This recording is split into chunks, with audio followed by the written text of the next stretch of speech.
Kita harus mengakui bahwa budaya Natal memang identik dengan Santa Claus. Nggak ada Santa Claus, nggak rame. Menariknya nih, menurut asal-usul, tokoh Santa Claus ini terinspirasi dari seorang bernama Saint Nicholas. Dia itu adalah seorang uskup yang berasal dari Myra, sebuah daerah di selatan Turki. Sang uskup adalah orang yang berjasa karena dia adalah figur yang menyelamatkan anak-anak Turki yang dilanda kelaparan hebat di sekitar abad keempat Masehi pada waktu itu. Nah, di kemudian hari, Saint Nicholas ini kita kenal dengan sebutan Sinterklaas atau Santa Claus. Nah, cuma ironinya, kini kebijakan pemerintah Turki justru memboikot seluruh perayaan Natal, termasuk Santa Claus juga. Nah, saya menjadi iseng bertanya nih, jikalau pada saat itu sang Sinterklaas tahu bahwa di kemudian hari dia akan ditolak oleh negaranya sendiri, akankah dia akan tetap menolong anak-anak Turki yang kelaparan? Kalau dia tahu bahwa dia akan diboikot oleh keturunan dari anak-anak yang akan ditolongnya ini, akankah dia tetap berkorban demi mereka? Saya rasa mungkin ceritanya berbeda, tapi ya siapa yang tahu juga ya. Nah, manusia perlu diakui seringkali alergi terhadap apa yang namanya penolakan. Ada orang yang ditolak skripsinya memilih untuk lompat dari jembatan. Ada orang yang ditolak cintanya bahkan memilih untuk mencelakakan orang yang ditaksir. Nah, respon mereka yang ditolak bisa beragam, tapi ada satu kesamaannya.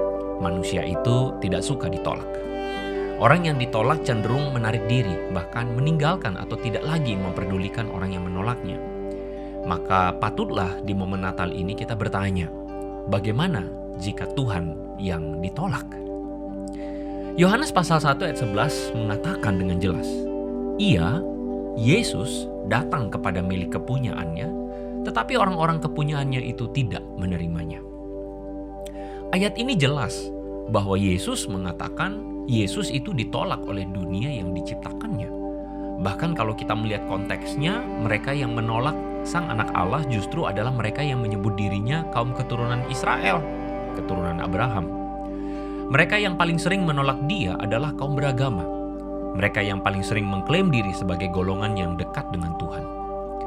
Nah, Anda mungkin bingung bagaimana mungkin mereka menolak Yesus. Karena ayat 12 dan 13 memberikan keterangan kepada kita bahwa mereka yang menerimanya adalah mereka yang pertama, percaya kepada Mesias, dan yang kedua, bukan dilahirkan secara jasmani, melainkan dilahirkan dari roh. Nah, pada kedua hal inilah orang Israel gagal dalam menerimanya. Nah, ketika membaca bagian ini saya jadi waspada nih. Jangan-jangan saya dan juga mungkin Anda yang bernama Kristen terhitung juga sebagai orang-orang yang menolak dia. Bagaimana mungkin? Nah, yang pertama, kita mungkin bisa saja mengaku percaya kepada Tuhan Yesus, tapi belum tentu kita menjadikan dia sebagai Tuhan, bukan? Ada perbedaan mendasar antara anak Tuhan dan ngaku-ngaku jadi anak Tuhan. Jelas? Nah, yang kedua, kita mungkin bisa saja mengaku sebagai orang Kristen. Cuma, sepertinya kita harus sadar bahwa Kristen rohani jelas berbeda dengan Kristen lahiriah, bukan? Hanya karena masih menghadiri ibadah di gereja, mau onsite atau online, belum tentu menjamin orang itu memiliki kerohanian yang baik juga, bukan? Dari luar boleh terlihat religius, tetapi hati di dalam justru bisa jadi jauh dari Tuhan. Bahaya banget jika Kristen hanya lahiriah tapi bukan rohaniah. Nah, jikalau memang benar kita berada pada kategori-kategori itu, maka kita harus waspada.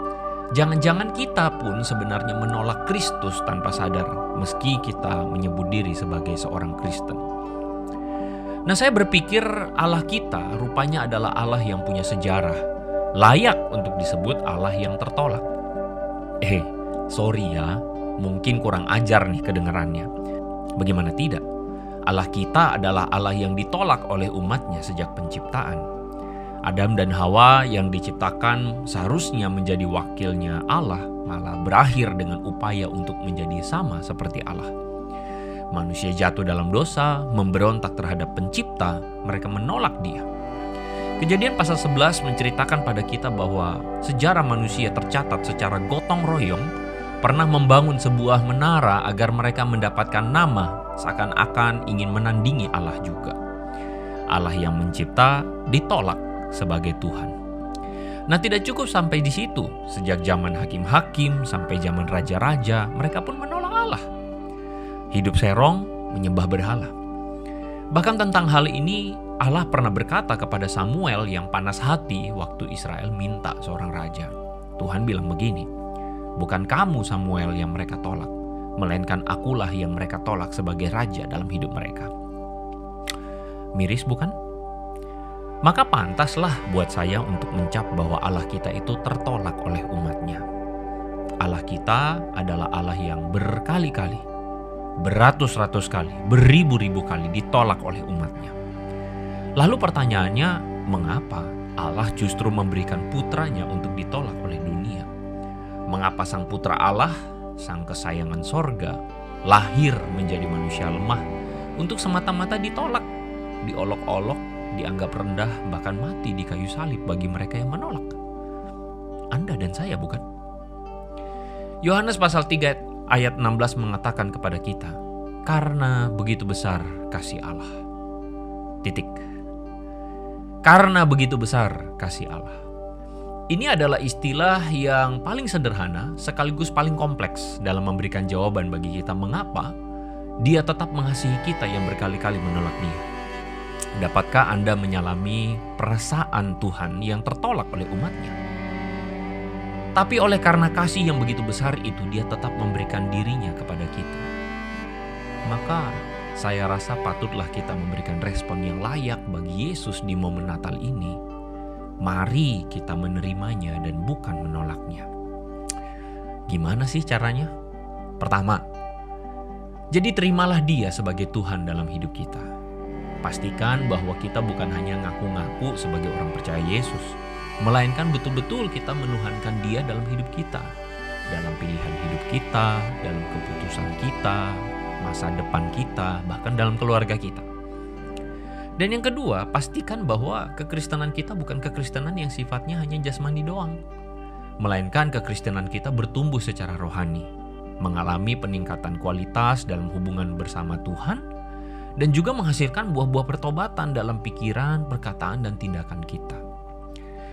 Tidak hanya menerimanya saya rasa, tapi juga di dalam memaknai Natal saya ingin agar kita mencontek kualitas kasih Allah dalam hidup kita, yakni mengasihi seperti Allah mengasihi kita. Dalam relasi keluarga antar pasangan, kerap kali saya menjumpai kekecewaan yang mendalam. Ada pasangan yang terlanjur kecewa karena kasih yang ditunjukkan ternyata tidak diresponi dengan baik, tidak berbalas oleh pasangan. Malah ada yang dikhianati, merasa kasihnya ditolak. Nah, maka dalam momen Natal ini saya ingin supaya kita memaknai kembali kasih Allah yang juga mengalami penolakan. Jika Anda merasa tertolak, baik oleh pasangan, oleh anak, orang tua, teman, sahabat, maka kasihilah mereka. Karena kita pun dikasihi Allah meskipun kita banyak menolak Dia. Seberapa kita memaknai kasih Allah dalam hidup kita menentukan seberapa kita menyikapi penolakan orang-orang sekeliling kita. Sudah berapa kali kita semua melewati momen Natal, tetapi berapa banyak di antaranya berlalu hanya sekadar sebuah perayaan dan bukan pemaknaan. Kita merayakan Natal, larut dalam lagu Natal, dekorasi yang menawan, kado yang menyenangkan. Tapi apakah kita mengalami Natal yang sesungguhnya? Jikalau selama ini kita mengharapkan kado di hari Natal, mengapa kita tidak memberikan kado kepada Sang Kristus yang sangat mengasihi kita, yang hari ini kita rayakan kelahirannya? Kado terbaik bagi Dia tentu bukan kado jasmani, melainkan sebuah kado, yakni tempat di hati kita ketika kita membuka hati kita, agar Dia lahir di sana, bertahta dan memerintah hidup kita.